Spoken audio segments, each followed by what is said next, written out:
আলিপুরে আলমারিতে নাবালিকার দেহ, আরজি করে ধর্ষণ খুনে দোষী সঞ্জয় রায়ের ভাগ্নের দেহ, সঞ্জয় রায়ের বর্দির মেয়ের দেহ উদ্ধার বাড়িতে।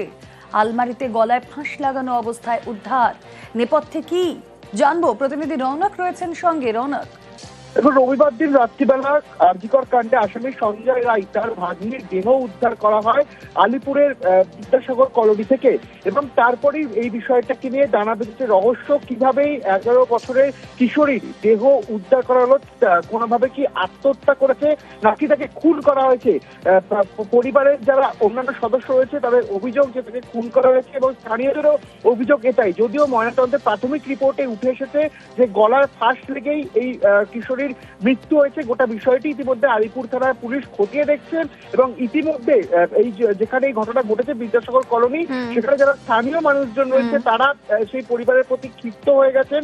তাদের কথা তারা অভিযোগ করছেন যে হয়তো এই কিশোরীকে খুন করা হয়েছিল, যদিও ইতিমধ্যে এখনো পর্যন্ত নির্দিষ্ট কোনো অভিযোগ জমা পড়েনি।